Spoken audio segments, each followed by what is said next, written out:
Hoy vamos a estudiar este precioso pasaje del libro de los Hechos, capítulo número 2, y el título de nuestra clase para el día de hoy, Jesús salva.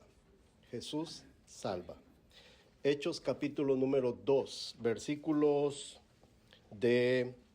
versículo número 22 hasta el 24, y luego vamos a leer desde el versículo número 32 al 39. Mientras están buscando Hechos capítulo 2, quiero hacerles una invitación muy especial. Estamos haciendo muchas cosas para que nuestra iglesia se dé a conocer a la comunidad, ¿verdad? Y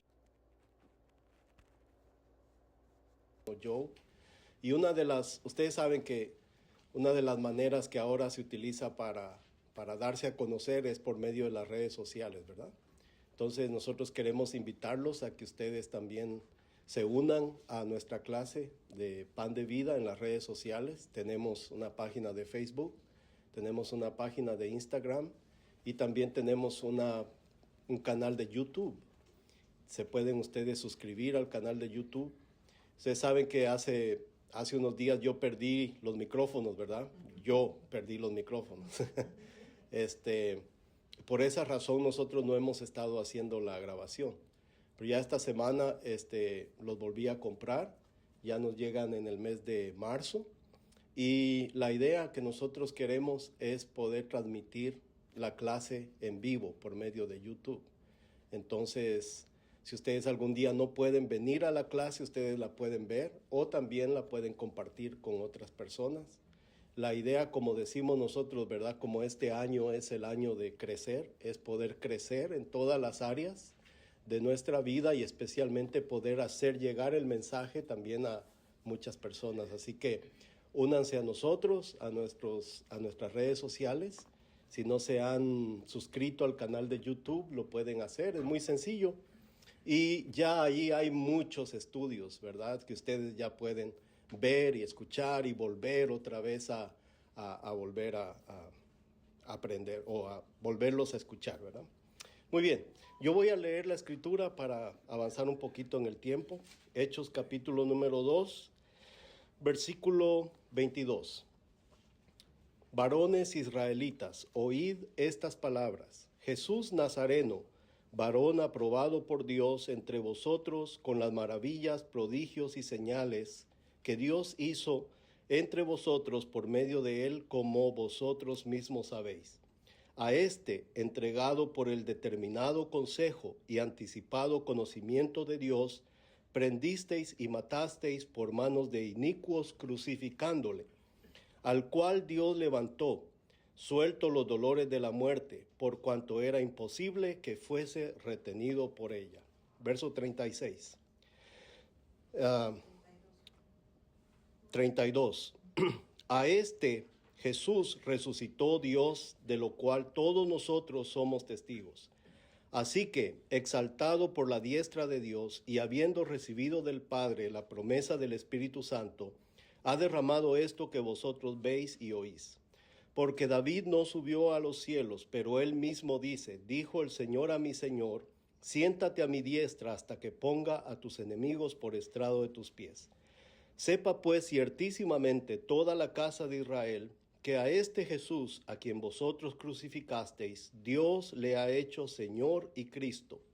Al oír esto se compungieron de corazón y dijeron a Pedro y a los otros apóstoles, varones hermanos, ¿qué haremos? Pedro les dijo, arrepentíos y bautícese cada uno de vosotros en el nombre de Jesucristo para perdón de los pecados y recibiréis el don del Espíritu Santo. Porque para vosotros es la promesa y para vuestros hijos y para todos los que están lejos, para cuantos el Señor nuestro Dios llamare. Y con otras muchas palabras testificaba y les exhortaba diciendo, sed salvos de esta perversa generación. Así que los que recibieron su palabra fueron bautizados y se añadieron aquel día como 3,000 personas y perseveraban en la doctrina de los apóstoles, en la comunión unos con otros, en el partimiento del pan y en las oraciones. Muy bien, este pasaje que nosotros hemos leído el día de hoy es lo que se conoce como el sermón que predicó el apóstol Pedro en el día de Pentecostés. Entonces, lo que hemos leído nosotros hoy es solamente una parte de todo el sermón. Hoy en la casa nosotros podemos estudiar todo el sermón completo de las palabras que Pedro compartió ese día, lo que nosotros conocemos de una manera teológica como querigma o la predicación o la proclamación del evangelio. Cuando una persona predica el evangelio, está proclamando ciertos aspectos que son muy importantes en la predicación. Una predicación tiene que contener ciertos puntos. Y estos puntos todos nosotros lo vemos aquí en el sermón que Pedro predicó. Para que un mensaje se pueda llamar un mensaje cristiano o una predicación cristiana, tiene que tener ciertas partes muy importantes que no se pueden obviar o no se pueden dejar fuera, porque entonces ya no sería un mensaje o una predicación cristiana que cumple con ciertos requisitos. Entonces nosotros vemos aquí no solamente las palabras de Pedro, vemos en el día en que este sermón fue predicado, sino también vemos nosotros el estilo o la forma de la predicación de Pedro. Si algún día alguno de nosotros quisiera ser un predicador, es importante que nosotros veamos cómo los apóstoles presentaban el mensaje de salvación. En el libro de los Hechos de los Apóstoles hay aproximadamente, dependiendo la fórmula que uno utilice para determinar cuál fue un mensaje y cuál no, hay aproximadamente 20 mensajes en el libro de los Hechos, de Pedro y de Pablo. Si nosotros estudiamos todos esos mensajes que ellos predicaron, nosotros nos vamos a dar cuenta que los mensajes contienen ciertos elementos que son muy importantes.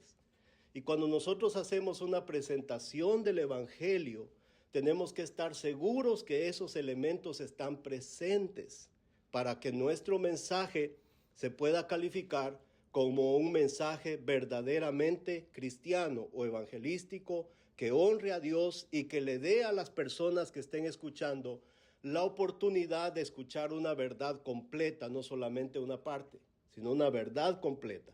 Entonces aquí nosotros vemos en el versículo 22, dice, varones israelitas, oíd estas palabras. Si Pedro estuviera hoy aquí con nosotros, lo diría actualmente, Parway, pan de vida, escuchen estas palabras. Estas palabras son para ellos y son para nosotros. Si él nos estuviera hablando ahorita, lo diría de esa manera. Hermanos y hermanas de pan de vida, oigan estas palabras. Primer punto. En el primer punto de este mensaje nosotros vemos que Jesús no fue un maestro cualquiera. Su ministerio fue un ministerio respaldado públicamente por Dios. Les dijo, oíd estas palabras. Jesús Nazareno, varón aprobado por Dios. O la palabra aprobado también significa confirmado por Dios. No era cualquier maestro, no era cualquier persona. Era alguien que Dios había aprobado y confirmado entre vosotros con las maravillas, prodigios y señales que Dios hizo entre vosotros por medio de él, como vosotros mismos sabéis. Entonces él está empezando a decirles que Jesucristo fue un varón aprobado por Dios. En Juan capítulo 3 versículo 2, cuando Nicodemo visitó al Señor Jesús de noche, en Juan capítulo 3 versículo 2, Nicodemo le dijo, vino a Jesús de noche y le dijo, Rabí, sabemos que has venido de Dios como maestro, porque nadie puede hacer estas señales que tú haces si no está Dios con él. Es decir, que Nicodemo reconoció que Jesús no era como cualquiera de los profetas del Antiguo Testamento. Jesús no era como cualquier otro predicador. Jesús no era como cualquier otra persona. Nicodemo le dijo a Jesús, en ti hay algo diferente. Porque nadie, dijo, puede hacer estas cosas que tú haces si Dios no está con él. Entonces el ministerio del Señor Jesucristo fue un ministerio aprobado y confirmado. Fue un ministerio acreditado por Dios por medio de los milagros, las señales y los prodigios que él hacía. Nosotros a veces leemos todos los milagros, señales y prodigios que hizo Jesús y vemos su compasión y su amor por la humanidad. Pero tiene algo mucho más profundo que eso. Los milagros, señales y prodigios que él hacía confirmaban que él era Dios. No solamente compasión y amor por los seres humanos, sino que confirmaban que Jesucristo no era una persona como los demás, que era Dios. El versículo 23 dice, en este versículo, presten mucha atención, porque en un solo versículo el apóstol Pedro resalta o enseña dos cosas muy importantes que nosotros debemos entender en cuanto a la teología y la doctrina cristiana. Dice, lo vamos a leer, a este, es decir, a Jesús Nazareno, el que hace unas semanas estaba vivo todavía y hacía señales y milagros y prodigios, específicamente Jesús el Nazareno, a este entregado por el determinado consejo y anticipado conocimiento de Dios, prendisteis y matasteis por manos de inicuos crucificándole. En un solo versículo y en estas pocas palabras, Pedro les está diciendo a ellos dos cosas muy importantes. En primer lugar, aquí la Biblia nos enseña la soberanía de Dios, que la muerte de Jesucristo fue un acto que sucedió determinado por Dios por medio de su consejo y por el conocimiento anticipado de Dios. Es decir, que la muerte de Jesucristo no fue algo que sucedió a última hora, a último momento, como algo que ya no se encontró otra solución para el problema de la humanidad. Entonces dijo Dios, bueno, entonces ni modo, voy a tener que hacer algo. No, la muerte de Jesús fue un acto que fue planeado desde antes de la creación del mundo. Antes que Dios creara todas las cosas, Dios determinó por medio de su consejo que la manera como Dios iba a redimir a la humanidad era por medio de la muerte de su Hijo. Es un acto soberano de Dios. Él enseña la soberanía de Dios, que todo lo que sucede en el mundo, nada sucede fuera de la voluntad de Dios. Todas las cosas que pasan suceden dentro de la voluntad de Dios.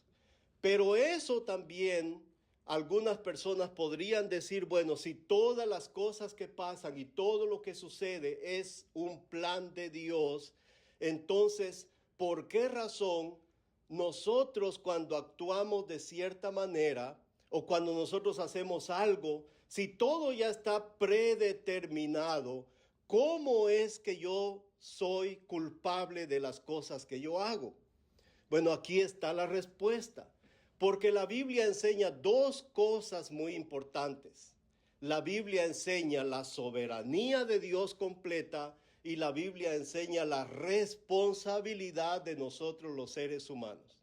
Son dos cosas que la Biblia enseña de una manera clara. Tanto Dios es soberano como nosotros somos responsables por lo que hacemos. Vean lo que dijo Pedro, que la muerte de Jesús fue un acto determinado por Dios, anticipado de su conocimiento, y luego dice, a quien prendisteis y matasteis por manos de inicuos crucificándole. La crucifixión o la muerte de Jesús fue un acto determinado por la soberanía de Dios, pero fue llevado a cabo por agentes morales libres que tomaron una decisión libre y una decisión voluntaria de matar a Jesús. Es decir, que ellos no actuaron por coacción. Significa que nadie los obligó a ellos a hacer lo que hicieron. Cuando ellos decidieron matar al Señor Jesucristo, lo decidieron por voluntad propia. Nadie los obligó.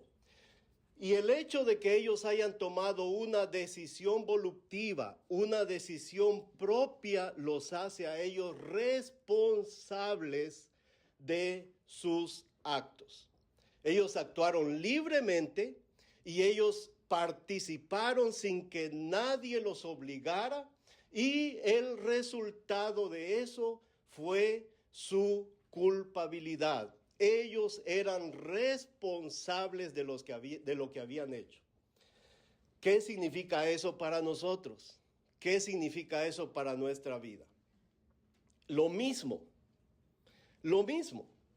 Nosotros, todos los seres humanos, somos responsables por nuestras acciones. Cuando nosotros decidimos voluntariamente pecar, nosotros pecamos sin que nadie nos obligue a hacerlo. Nosotros pecamos porque esa es la inclinación más fuerte de nuestro corazón en ese momento. Y la voluntad siempre sigue la inclinación más fuerte de nuestro corazón. Nadie nos obliga. La razón por la que nosotros pecamos es porque queremos pecar, porque amamos el pecado, porque en el momento de decidir entre obedecer o desobedecer, la inclinación más fuerte de nuestro corazón es desobedecer. Nadie nos obliga y lo hacemos de una forma voluntaria. Tanto ellos voluntariamente crucificaron al Mesías, también nosotros pecamos voluntariamente. Pedro los responsabilizó a ellos por el acto libre que ellos habían cometido, y de la misma forma nosotros somos responsables por nuestras decisiones. Nuestro hermano, pero si todo eso ya está, es un hecho que sucede dentro de la soberanía de Dios, ¿cómo nosotros relacionamos la soberanía de Dios con la libertad del ser humano? ¿Cómo eso tiene sentido? Bueno, yo todavía no he encontrado el sentido, ni lo voy a encontrar, porque para nosotros es muy difícil que estas cosas se relacionen la una con la otra, pero es una enseñanza bíblica. Dios es soberano y nosotros somos responsables por lo que nosotros hacemos. Por eso dice aquí que la muerte de Cristo fue un acto predeterminado por Dios, pero la maldad de los seres humanos en ese momento al crucificar a Cristo, dentro de ellos su propia maldad, su voluntad, sus decisiones personales fueron las que llevaron a cabo el plan y el propósito que Dios había predeterminado desde antes de la fundación del mundo. La soberanía de Dios y la responsabilidad de los seres humanos. ¿A quién dice Pedro? Y Pedro los está haciendo responsables, les está abriendo los ojos, les está predicando para que se den cuenta de que quizás en el momento en el que ellos tomaron esa decisión no estaban conscientes de lo que estaban haciendo, pero ahora Pedro, por medio de la palabra de Dios, les está recordando a ellos que ellos eran responsables. ¿Quiénes participaron en la crucifixión de Jesús? Pilato, los soldados romanos, Anás y Caifás, los sumos sacerdotes y todas las personas que estaban ahí presentes que gritaban: crucifícale, crucifícale. ¿A cuántos de ellos les pagaron para que fueran a gritar allá? A ninguno. Todos los que estaban gritando, pidiendo a gritos la muerte de Jesús, estaban haciéndolo voluntariamente. Estaban allí porque querían estar allí. No fueron acarreados como ahora los políticos, ¿verdad? Que en los mitines mandan autobuses y acarrean a la gente. Fue una decisión libre, fue una decisión voluntaria. Y eso los hacía a ellos responsables. Ahora dice aquí el versículo número 24. No solamente fue un hecho predeterminado por Dios, fue llevado a cabo por medio de la maldad de los seres humanos, pero dice el versículo 24, y esto es central en la predicación del Evangelio, que el Evangelio son las buenas noticias de la muerte, la sepultura y la resurrección de Cristo. Versículo 24, al cual Dios levantó, sueltos los dolores de la muerte, por cuanto era imposible que fuese retenido por ella. Entonces el plan determinado por Dios, el plan soberano de Dios fue salvar a la humanidad por medio de un acto, el acto más cruel que se ha hecho en la historia de la humanidad fue que un inocente muriera en la cruz del Calvario. Y ahora aquí la palabra de Dios nos enseña a nosotros que el plan redentor de Dios incluía que Jesucristo no solamente muriera, sino también levantarlo de los muertos. Y dice la palabra aquí, por cuanto era imposible que fuese retenido por ella. La resurrección de Cristo, muchas personas se preguntan, ¿cómo es eso posible? Bueno, la resurrección de Cristo no solamente es posible, sino que era imposible que no sucediera.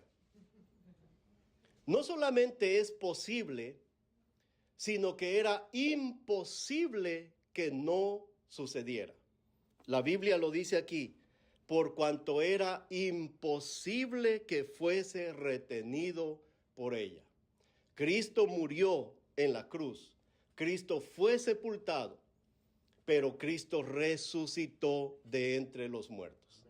Entonces nosotros vemos acá, en primer lugar, Pedro está afirmando que Jesús era una persona aprobada por Dios. En segundo lugar, nos muestra a nosotros nuestra responsabilidad delante de Dios por las decisiones que nosotros tomamos voluntariamente. Y luego habla de la resurrección de Jesucristo como un hecho histórico. En el versículo 32 nos dice a nosotros que los apóstoles fueron testigos de Jesucristo resucitado. Versículo 32. A este Jesús resucitó Dios, de lo cual todos nosotros somos testigos. La resurrección de Jesucristo es un hecho histórico, comprobado por la historia. No es una fábula. No es algo que se inventaron los primeros cristianos. A las personas a las que Pedro les está hablando, en ese momento aún no eran creyentes, pero él les está diciendo, ustedes son testigos de estas cosas. Si eso no hubiese sido verdad en ese momento, cualquier persona que estuviera escuchando las palabras de Pedro le hubiera dicho, momento Pedro, tú estás diciendo algo que no es verdad. Pero nadie pudo contradecir las palabras que Pedro decía, porque ellos mismos habían participado y ellos mismos habían visto todas las cosas que habían sucedido. Versículo 32. A este Jesús resucitó Dios, de lo cual todos nosotros somos testigos. Versículo 33. Así que exaltado por la diestra de Dios y habiendo recibido del Padre la promesa del Espíritu Santo, ha derramado esto que vosotros ves y oís. Versículo 34. Ahora Pedro está citando a el rey David, porque David no subió a los cielos, pero él mismo dice, dijo el Señor a mi Señor, siéntate a mi diestra hasta que ponga a tus enemigos por estrado de tus pies. Verso 36. Sepa pues, estas palabras son muy importantes, ciertísimamente toda la casa de Israel que a este Jesús, a quien vosotros crucificasteis, Dios le ha hecho Señor y Cristo. Entonces, uno de los puntos más importantes de la predicación de los apóstoles, no sé si ustedes ya lo identificaron, ¿cuál es? ¿Cuál es uno de los puntos más importantes en la predicación de los apóstoles? La crucifixión, la sepultura y la resurrección. El mensaje cristiano evangélico tiene como punto principal el hecho de que Jesús murió, que fue sepultado y que resucitó. ¿Qué diferencia hace eso con todas las demás religiones que existen el día de hoy en el mundo? La gran diferencia es esta. Existen muchas personas que han fundado muchas religiones. Los budistas, el Islam. Usted nombre todas las religiones que existen. El fundador del budismo, Buda, murió y sigue muerto. Confucio murió y sigue muerto. Mahoma murió y sigue muerto. Jesucristo murió y resucitó de entre los muertos. ¿Por qué? Ya vimos aquí, porque era imposible que no resucitara. Entonces ahora Pedro está diciendo aquí que la casa de Israel necesita saber ciertísimamente que a este Jesús Dios le ha hecho, y aquí aparecen dos palabras muy importantes, Señor y Cristo. A Jesús Dios lo nombró o lo hizo Señor y Cristo. La palabra Señor en el Antiguo Testamento, los judíos, ya esto lo hemos explicado nosotros, en el Antiguo Testamento ellos nunca pronunciaban el tetragramatón, las 4 palabras o el nombre propio de Dios, el que nosotros en la palabra de Dios conocemos como Jehová.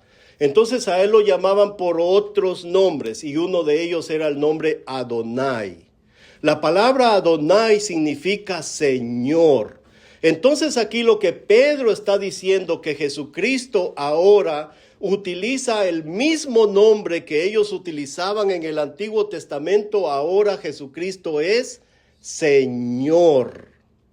La palabra Señor es tan importante porque en ese momento el Imperio Romano gobernaba la mayor parte del mundo y esa área de Israel estaba bajo el gobierno del Imperio Romano. Y al César había que hacerle un voto público y una confesión. Las personas tenían que doblar su rodilla y tenían que confesar con su boca que César era Señor. César era el Señor en todo el Imperio Romano. Y ellos lo decían de esta manera, Kaiser Kyrios. Kyrios es la palabra que se utiliza para Señor. Señor significa amo, dueño, soberano. Pero aquí Pedro les está diciendo a ellos que el Señor no se llama César. Aquí les está diciendo que el Señor es Cristo. Que Jesús es el Señor. Y había algo que los cristianos hacían en ese tiempo. Los cristianos le decían al César, bueno, señor César, le vamos a pagar los tributos. Vamos a hacer lo que usted quiera. Si usted quiere que nuestro carruaje no vaya a 50 millas por hora, pues vamos a ir a 45. Vamos a ser obedientes en todo lo que usted nos diga, pero hay algo que nosotros no podemos hacer. Nosotros no podemos confesar que el César es el Señor, porque para nosotros, Jesús ho Kyrios, Jesús es el Señor. No el César, sino Cristo. Cristo es el Señor. Y yo me pregunto y le pregunto a usted, ¿es Jesús el Señor de su vida? ¿Es Jesús el amo, el dueño, el Señor, el que gobierna, el soberano en su vida? Bueno, aunque usted diga que sí o que no, Él no necesita nuestro permiso para gobernarnos. Jesús es Señor, aunque usted lo reconozca o no lo reconozca. Él gobierna sobre su vida, aunque usted quiera o no quiera. Él no pide permiso para ser Señor. Dios, dice la palabra de Dios, que lo hizo a Él Señor y Cristo. La cuestión no es si usted ya dobló la rodilla delante del Señor. La cuestión es cuándo la va a doblar. Porque nosotros o doblamos la rodilla ahora o la vamos a doblar después. Pero la Biblia dice que toda lengua va a confesar y toda rodilla se va a doblar delante del Señor y todos van a confesar que Jesús Curios, Jesús es el Señor. Ya sea que usted lo reconozca o que no lo reconozca. Eso no hace la diferencia, porque Él es Señor. ¿Cuál fue el resultado de las palabras de Pedro? Versículo 27. Es hermoso cuando un sermón tiene un resultado. Y aquí nosotros vemos el resultado de las palabras de Pedro. Versículo 27. Al oír esto se compungieron de corazón. 37. Verso 37. Pedro confrontó a la nación de Israel, los hizo culpables, y eso es algo que está prohibido en los púlpitos el día de hoy, ¿verdad? No se te vaya a ocurrir querer hacer sentir culpables a las personas. No se te vaya a ocurrir querer confrontar a las personas en sus pecados. Eso está prohibido. Pero Pedro los confrontó a ellos, les predicó la verdad, les dijo que eran responsables por sus acciones, que la iniquidad de ellos había participado voluntariamente en la crucifixión de Cristo, que Jesucristo había resucitado de los muertos, que ellos eran testigos de todas estas cosas. Y el versículo 37, vemos nosotros el efecto de las palabras de Pedro. Al oír esto se compungieron de corazón. La palabra compungir es traspasar el corazón. Las palabras de Pedro traspasaron el corazón de ellos. Ellos sintieron el filo de las palabras de Pedro en su corazón. ¿Cuándo fue la última vez que nosotros escuchamos la palabra de Dios y sentimos que Dios estaba abriéndonos el corazón, exponiendo nuestra iniquidad, exponiendo nuestra maldad, exponiendo nuestro pecado, y que nosotros sentimos que Dios estaba traspasando nuestro corazón? La manera como explicaban esta palabra de compungirse, y todos ustedes lo han visto, cuando un caballo se para y pega con las pezuñas en la tierra. ¿Sí se han dado cuenta ustedes que hacen así? Con la pata o ¿cómo se llama? Y ellos golpean la tierra con una fuerza increíble. Eso es aguijonear, golpear el corazón con el casco. Dice que ellos se compungieron de corazón. Esas palabras tocaron la fibra más profunda del corazón de ellos y ellos respondieron al mensaje de Pedro. Esto es lo que nosotros debemos entender. Nosotros no venimos solamente a escuchar por escuchar. Nosotros venimos a escuchar el Evangelio, y después de escuchar el Evangelio debe haber una respuesta. No podemos pasar nosotros toda la vida escuchando y escuchando y escuchando y nunca responder a lo que nosotros estamos escuchando de parte de Dios. Ellos fueron compungidos, les tocó el corazón, y a veces el de nosotros está tan pura piedra, hermanos, que oímos y oímos y oímos y oímos y no pasa nada. pero ellos sintieron algo en su corazón y luego veamos la respuesta.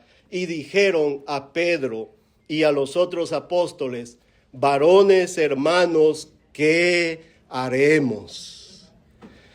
¿Qué haremos?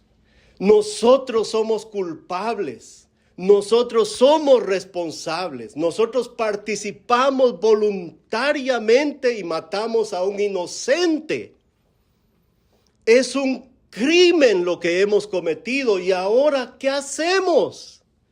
Que es la pregunta que muchas veces nosotros no nos hacemos. Escuchamos el evangelio, pero nunca reaccionamos a lo que estamos escuchando.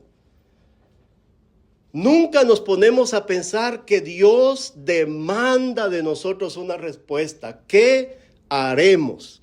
Ahora lo que yo quiero que nosotros veamos es lo que Pedro no hizo. ¿Ok? En primer lugar, lo que Pedro no hizo. ¿Qué fue lo que Pedro no hizo? Pedro no les dijo a ellos: levanten la mano y repitan conmigo la oración del pecador. Pedro no les dijo a ellos: pasen al frente y vengan a tomar una decisión.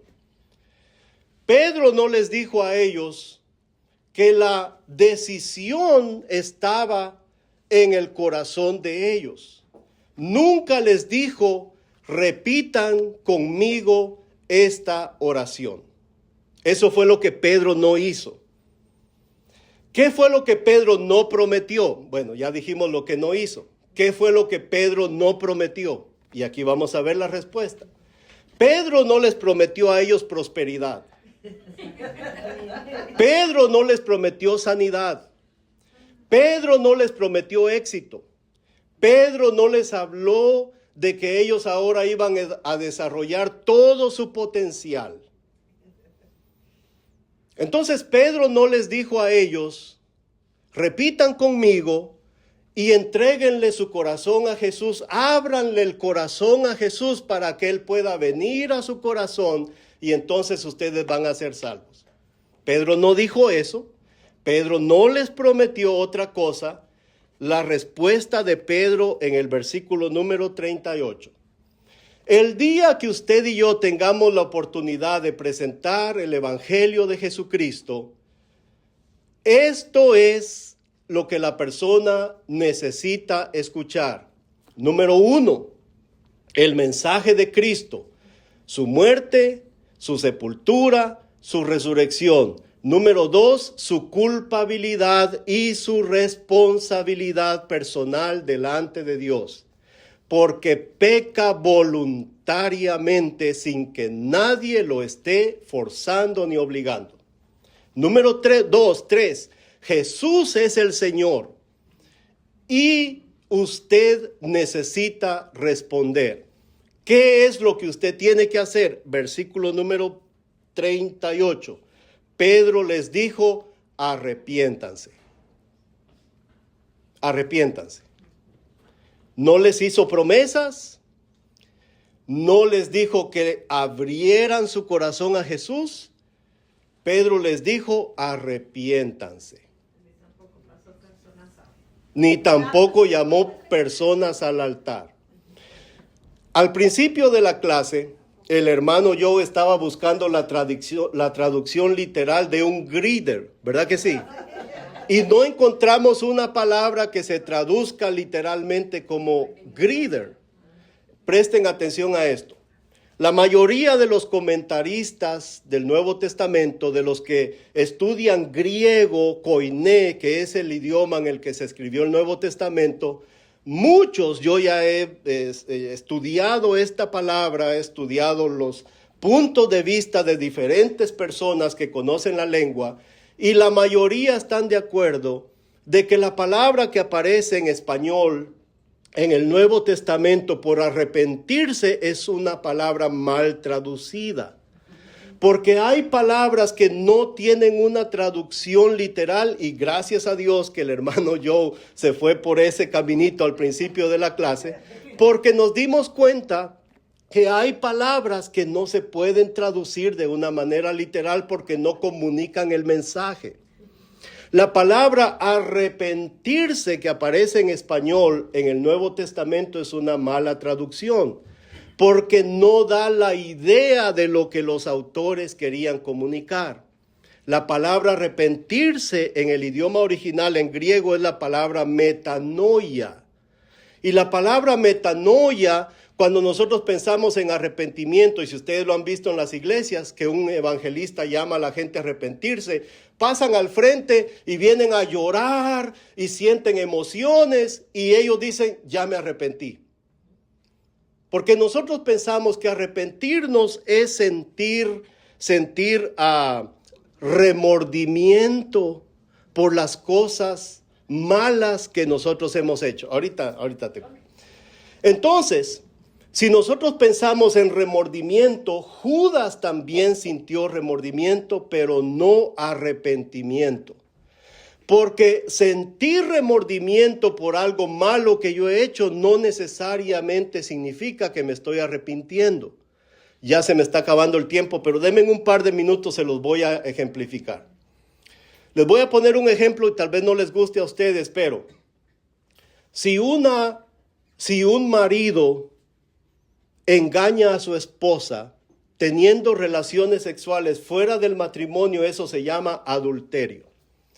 Si el marido es encontrado en adulterio y el marido viene a decirle a la esposa, ay mi amor, lo siento mucho, la verdad es que mira, yo no quería, y empieza a decirle palabras y palabras y palabras y palabras, ¿ustedes creen, usted que es esposa, si su esposo lo engañara de esa manera, usted estaría conforme solamente con que él viniera y le dijera palabras solamente? No. ¿Qué es lo que usted quiere ver? Si en su corazón usted quiere perdonar a ese adúltero, usted no se quedaría conforme solamente con palabras y lágrimas. ¿Qué es lo que usted quiere ver en él para poderlo perdonar? Un cambio. Y la palabra arrepentimiento no es sentir remordimiento, no es solamente llorar. La palabra metanoia es un cambio radical de vida. Es un cambio radical de mente, de corazón y de dirección. Cuando una persona se arrepiente, su vida cambia por completo.